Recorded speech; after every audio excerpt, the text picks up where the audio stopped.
वासिलिंका अपनी बहनों से मिलकर इतनी खुश हुई कि इसे ओल्डेक विद के वापस आने की आहट तक महसूस न हुई। वो दौड़ता हुआ आया और जादुई रंगीन घड़े से पानी पीने के लिए इधर उधर तलाश करने लगा, मगर वो घड़ा उसे न मिला। मायूस होकर उसने अपनी ताकत बहाल करने के लिए लेटकर गहरी नींद ली। वासिलिंका ने किले के तमाम दरवाजे सोने की चाबी से बंद कर दिए, हत्ता कि वो कमरा भी मुकफ्फल कर दिया जहां ओल्डेक विद सो रहा था। उसने लोहे के बड़े दरवाजे खोल दिए और वो सब 6 अफराद तेजी से भाग निकले। कुछ देर बाद वो एक घने जंगल में जा पहुँचे। अचानक एक खौफनाक गड़गड़ाहट सुनाई दी। ये ओल्डेक विद है। वासिलिंका ने खौफजदा सरगोशी की। उन्होंने जादुई घड़े से कुछ पानी पिया और पहले से ज्यादा तेजी से दौड़ने लगे। घने दरख्तों के नीचे उन्हें एक झोपड़ी नजर आई जो मुर्गे की टांग पर खड़ी थी और अपने सामने वाले हिस्से से उनकी तरफ मुड़ी हुई थी। वासिलिंका ने एक नौजवान से कहा जो मारिका का हाथ थामे हुए था, ये सोने की चाबी लो और इस झोपड़ी में छुप जाओ। वो दोनों झोपड़ी में दाखिल हुए और दरवाजा अंदर से बंद कर लिया। बाकियों ने भी जादुई रंगीन घड़े से पानी पिया और आगे दौड़ पड़े। ओल्डेक विद गुस्से से बेकाबू होकर तेजी से दौड़ रहा था। जब उसे सितारे नजर आने लगे तो उसने मुर्गे की टांग वाली झोपड़ी से पूछा, क्या मारिका और इसका साथी तुम्हारी छत के नीचे छुपे हैं? झोपड़ी ने खुद को घुमाकर अपनी पिछली दीवार इसके सामने कर ली। ओल्डेक विद गरजा और बोला, मैं तुम्हें जलाकर राख कर देता, मगर मेरे पास वक्त नहीं है। वो आगे दौड़ पड़ा।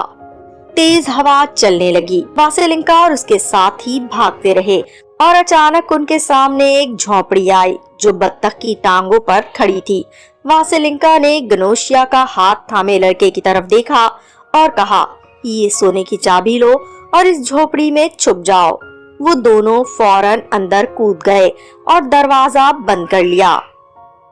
एक लम्हे बाद ओल्डेक विद वहां पहुंचा और बोला, बताओ ए झोपड़ी, क्या गनोशिया और इसका साथी तुम्हारे पास आए थे? झोपड़ी ने खुद को घुमाकर अपनी पिछली दीवार इसके सामने कर ली।